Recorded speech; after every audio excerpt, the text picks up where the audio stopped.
Welcome to day one of our ceramic glazed mugs. Today we're going to be glazing part of the bottom and the interior of our bisque-fired mugs. So bisque-fire means that the clay has already been fired once in the kiln. It is now fragile.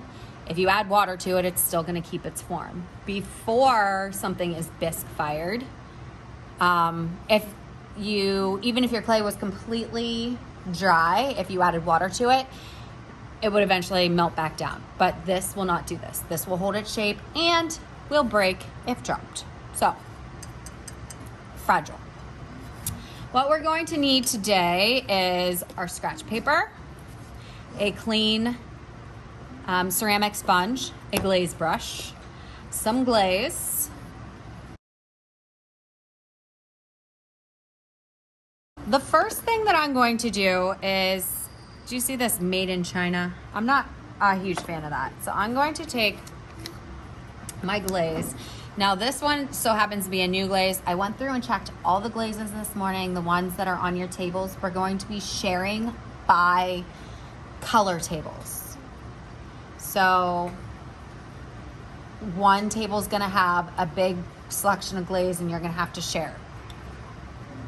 But you might need to stir your glaze a little bit. I shook most of them. I am going to make sure that I avoid my name. And I'm also going to avoid the rim in which my cup is going to sit on the kiln shelf. We know from doing past projects, Mrs. Shartle has probably told you that if you get glaze sitting on the kiln shelf, it is going to get stuck. And I'm going to show you what to do if you accidentally get it on there, like I just did.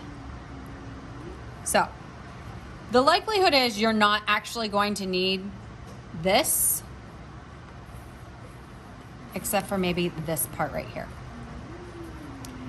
I'm going to wet my sponge and wring it out. That means you are taking it. If I leave it dripping wet, like it's hard to see on the screen, but if it's dripping wet, you're gonna ruin your project. You are squeezing. Look, I had that sponge in my hand right now. You are squeezing all that water out. And all I'm gonna do is go right along the edge and take off the glaze. Not a problem. You can always remove glaze. All right. I'm gonna let that dry, and in the meantime, we are going to do the interior of our mugs. This is going to be the pour method. So you are going to need a really pretty runny glaze for this. If you have a glaze that is not runny enough, we can check around the room to see if there's the same color that is a little bit more of a runny consistency. There are several that I had to add water to today and shake up to get them back to where they need to be. But if they're not, we can pick a different color or find a color that is close to it. The pour method is just that. I'm pouring some in. Woo! Okay. You are also going to use this sponge to wipe up extra glaze on the rims. And I'm just going to leave that on my paper for right now. I am going to wiggle and turn my cup, trying to get that all the way around. Bisque-ware is very thirsty. I have a ton of glaze here, but this bisque-ware is slurping up all the moisture out of it very quickly. So I'm going to take my glaze brush and I'm pulling all that glaze up. And we're going to coat the inside. I'm coming up and off and off, up and off, up and off, up and off. And you are literally going to do this until it is fully coated, probably about 2 coats. Up and off, up and off, up and off, up and off. And this will dry pretty quickly for you guys.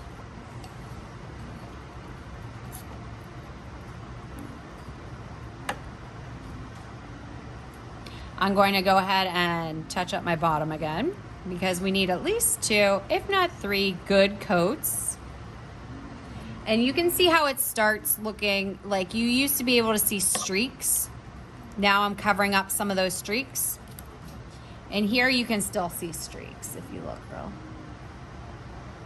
See if I can't get that light better.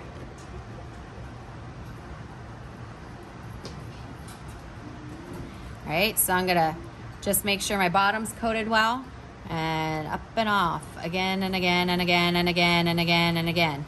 And it's gonna start drying out on you. And for today, that's about all we're going to do because I would like for us to have everything coated on the inside for next class. Now you have the choice. You can take the interior color up onto the lip of your cup.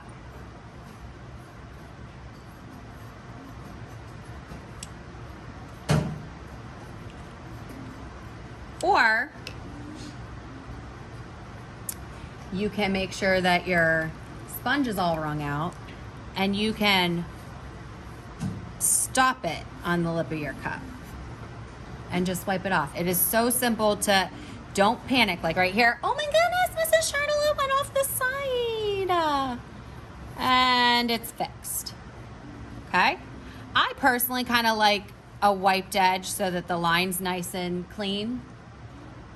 And next class, we're gonna decorate the outside of this. So we will have most of next class probably to decorate. I have some different sponges and different techniques, but you're gonna get your name on here today. You're gonna cover up a portion of your bottom. You're gonna get the inside covered. And then when you are all done, the sponge is going in the water cup along with your glaze brushes. Your glazes, you're gonna wipe off the rim of your glaze, return the lid, make sure it's tightly closed. This is going to go in sink 1. This scratch paper is going to go bye-bye in the trash. These are going to go on the clay table. Any questions? All right.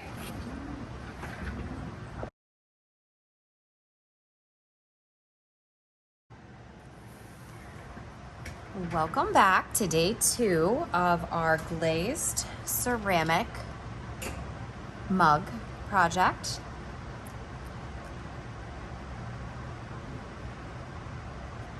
Welcome back to day 2 of our glazed ceramic mug project. Last class, we went ahead and put our name on the bottom, covered the bottom, leaving the rim clean, and if it wasn't clean, you touched it up with a sponge.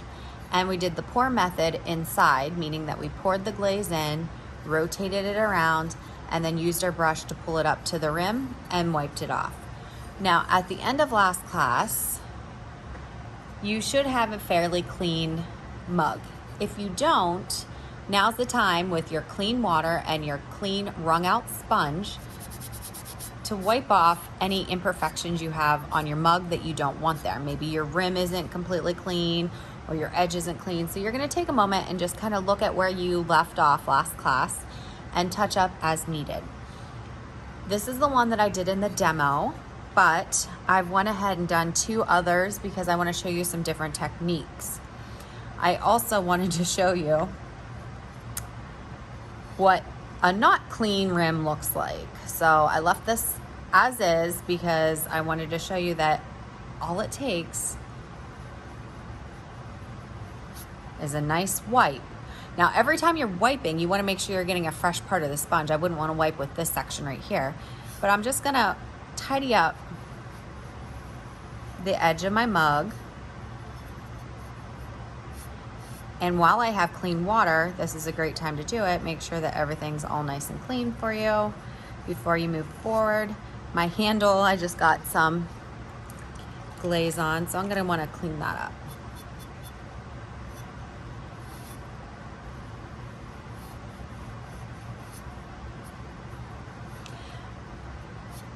Black's a little tricky. I'm using black because, well, I love a black ceramic piece, but also it's one of those colors that kids tend not to gravitate towards. So I have a nice surplus of black glaze. All right.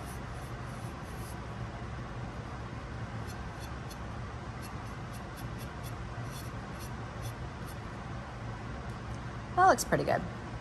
All right. So a couple different techniques I wanted to show you today is the stamping over color, and tape lines. I think the first one I'm going to show you is the tape line. So I'm going to get this out of the way. And right here, I've already put on a coat. Now you can see how it's gray here and dark here. I did this just a few minutes ago before I started filming because I wanted to show you how we would remove the tape. This is just masking tape. So I'm going to carefully undo my tape and show you a nice crisp line this creates. See how nice and crisp that is?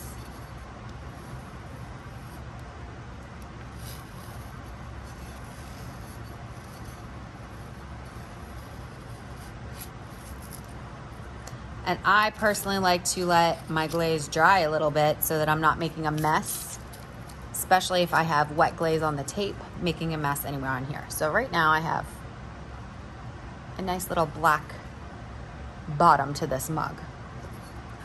I'm going to do another rim or another tape line.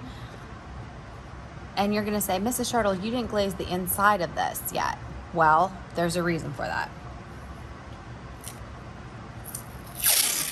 I'm gonna pull out some masking tape. And I'm gonna actually start at the handle this time. And I'm gonna lay that down and make sure that it's laying flat along my mug here. Uh-oh. I'll clean that up after. I had some glaze underneath the tape. So, I mean, accidents happen even to me. And I'm gonna stop at the handle.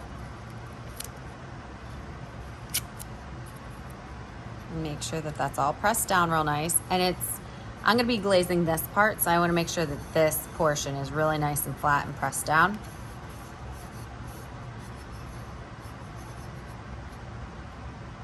And I'm actually going to glaze this portion, the handle, and the inside the same color. I think I'm gonna try this Tahiti blue today.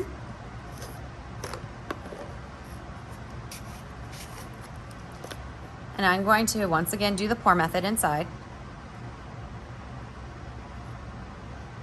Cleaning up the edge so that the glaze doesn't get everywhere.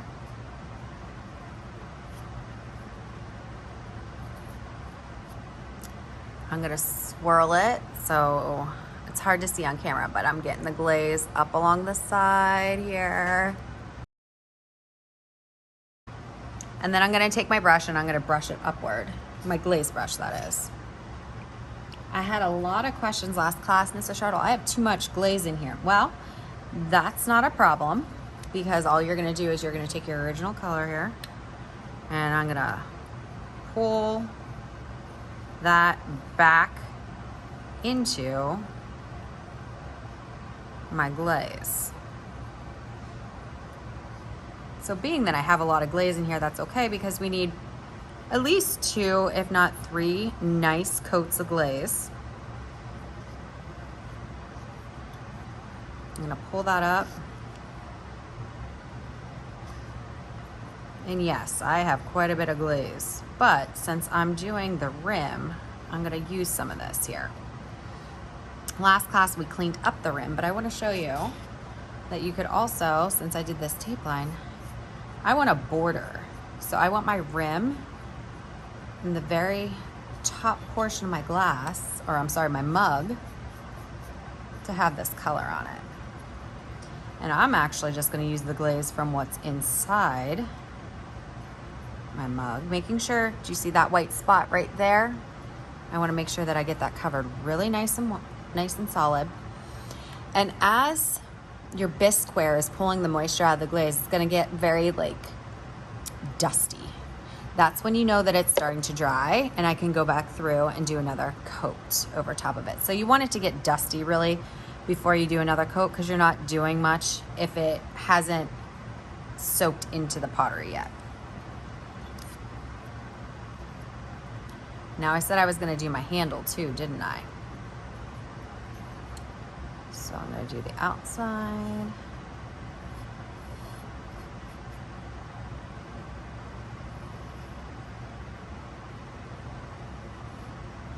Handles can definitely be tricky.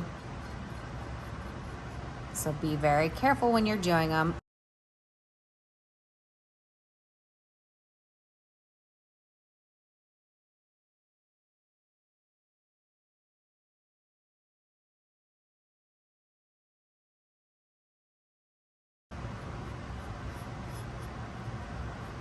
I'm still kind of using the inside here. I'm just evening this out every time I go to get more glaze. I'm gonna set this one aside for a minute and let it dry out some, and I'll come back and check it. I'm gonna show you some different things, okay? So I'm gonna set that aside. Next, I wanna show you some tools that we have that are very cool. So these are stampers, and we have them in a bunch of different sizes.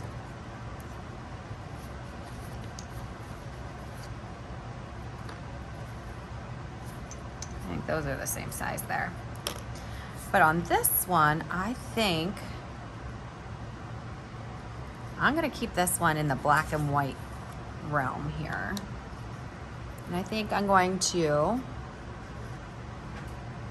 use my black. I'm just gonna dip the tip in black.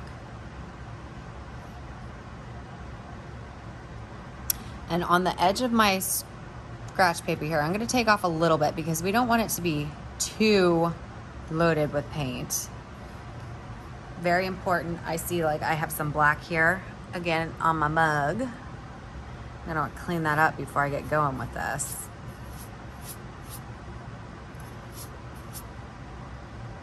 All right. I'm going to press down.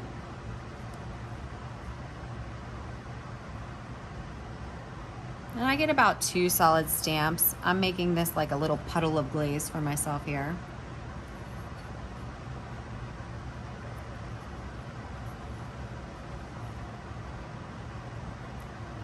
The thing about these stampers is, how are we gonna get 2 to 3 coats? Well, we're gonna have to go over them again. And it's gonna be important that we line them up in the same spot.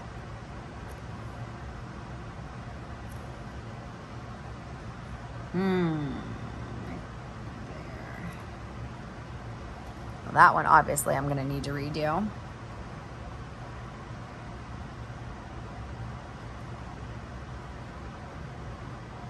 I'm gonna let those dry a little bit, and I'm gonna do another set right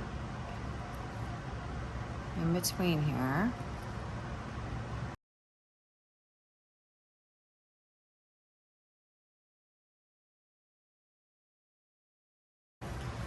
All right, I'm gonna keep that there because now I'm gonna go to my itty bitty guy.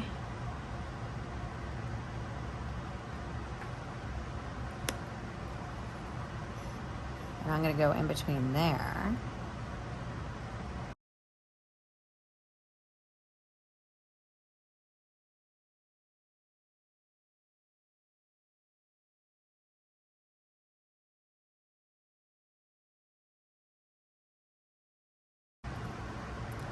So now I'm gonna come through and do my second coats.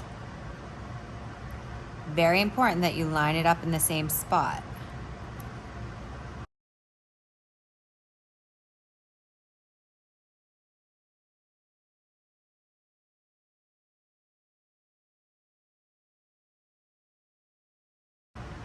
All right, I'm gonna let that guy dry.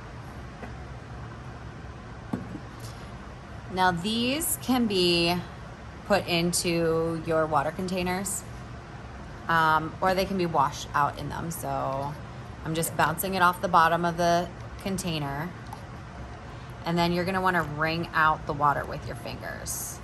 Now, at some point you might have to change your water. Like I know that mine's got a lot of black in it. So I'm gonna go do that right now because the next part I'm gonna use color.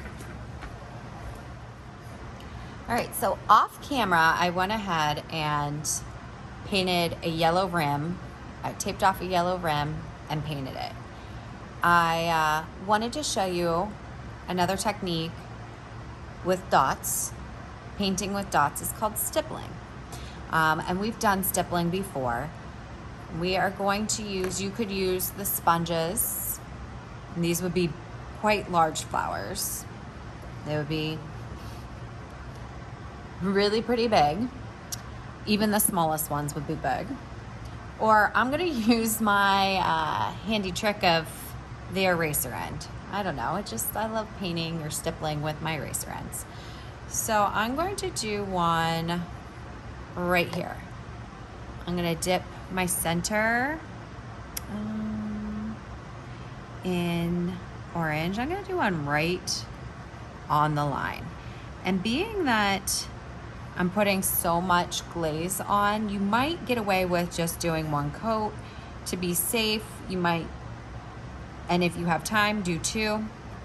I'll set that one down for a second. I'm gonna go back to my raspberry whip and stipple all the way around. So just dot my glaze all the way around to get a cute little flower. And I thought about putting a little leaf in here. I don't know, what do you think? I'm not sure how well it'll turn out. We'll try it. And all I'm doing for this is like a dot and pulling it. A dot and pulling it. It's not too bad.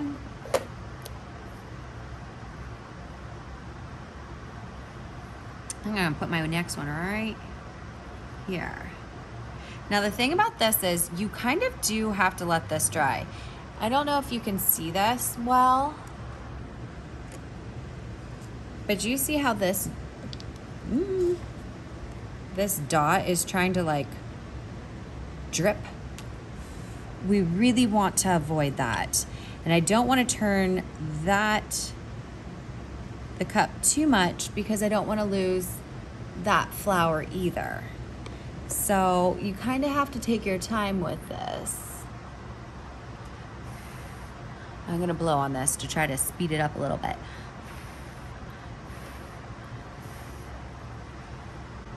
Ideally, you would probably get better results using an underglaze. Unfortunately, we don't have those available to us right now, so we're using regular glazes and putting it on thick and hoping for the best.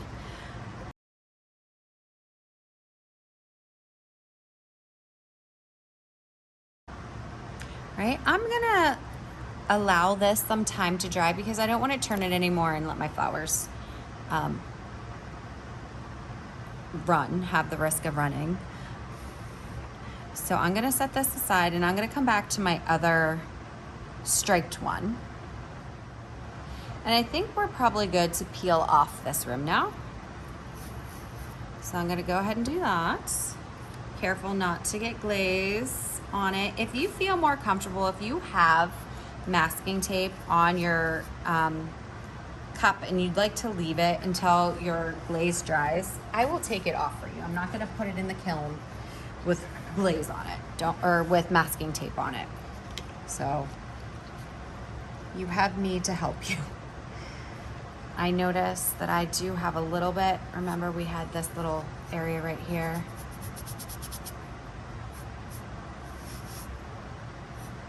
This is a very dad cup, huh? Should we put something else in there?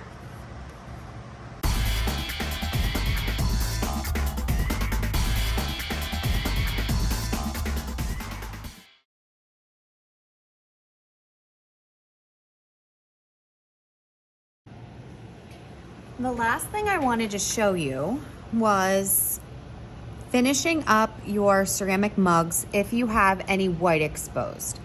So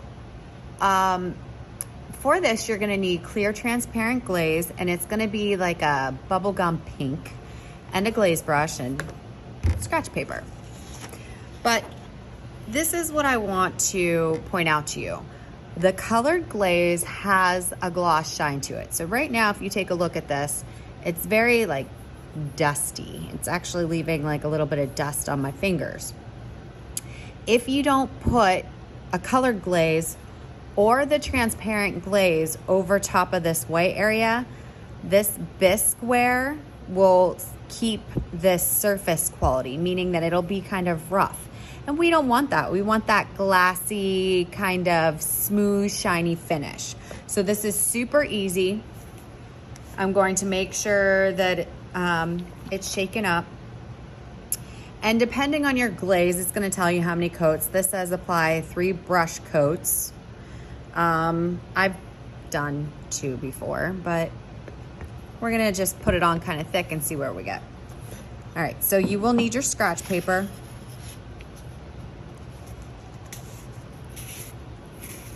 And I will have this probably poured out in different cups for you guys so that we can share. And it's easy. Anywhere that has the blue glaze, you don't really need to go over it. If you do go over it, it's not a big deal. But you really, really want to make sure that you are covering those areas that are white. So this is gonna look a little funny for a little bit here. I'm really going to work on getting this a nice layer in here. And while I'm at it, I'm just gonna go all the way across because it doesn't really affect the colored glaze if you cover it with clear glaze. I just know that I really want this white area covered.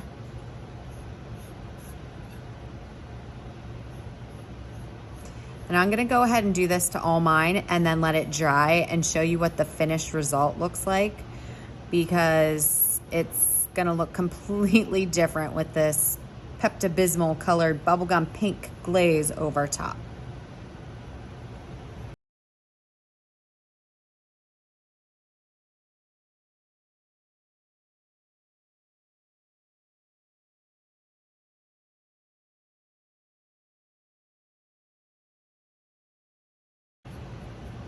So something I did want to point out with this, if you see me tap in the top, I did it on the other one too. I like to make sure that the very tip top of all my pottery, all my ceramic pieces, have a really nice, solid glaze on them. And it's dripping a little bit on the inside. But that should really not cause any problems there. Something you do want to be careful about is going over the same area too many times while you are using your glaze and it's wet. So I want to let this dry. Make sure that I covered everything one time around, but I don't want to keep wiping over the same area because eventually I would be pulling up this black glaze. So I'm gonna let that dry completely. It's gonna look dusty and kind of, well, it's gonna look dusty with a slight pink color to it. And then once it's dry, I'm gonna do another coat.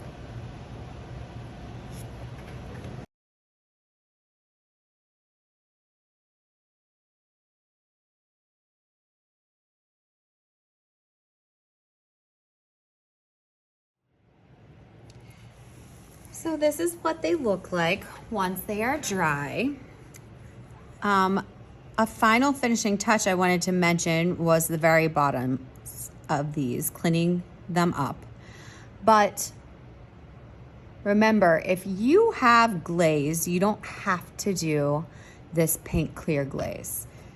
What was our daisies, I only did the top half because this had the white with no glaze. And it's okay that I went over the colored daisy, but now you can see I can barely see them, right? So I'm just gonna take a peek. The bottom of this one's fine because I didn't take this down. This was our black polka dots. You can kind of see underneath. I'm gonna take a look at the bottom and I'm just going to touch up if I need to. I see a little bit of glaze, so I'm going to wet a clean sponge Squeeze it all the way so that you can't see it wringing out all the water because we don't want it to drip. And I'm just going to touch up anywhere along this bottom rim where the clear pink glaze might have gotten that we didn't want. And that one wasn't too bad, really, just a little bit right over here. Set that aside. Take a look at this one right here. I have a little bit, and sometimes the pink can be kind of hard to see, so you just have to inspect your piece because the last thing you would want this to do is get stuck to a kiln shelf. I'm gonna clean that up, make sure there's nothing there, like so. This was the blue, and I went over the bottom of this just because, but the only area that I really needed that pink glaze was right in here. So this is 3 solid coats, and they all kind of look very similar right now, covered in this clear glaze. But we are gonna put these in the kiln and fire them, and we're gonna have some beautiful finished mugs when we're all done.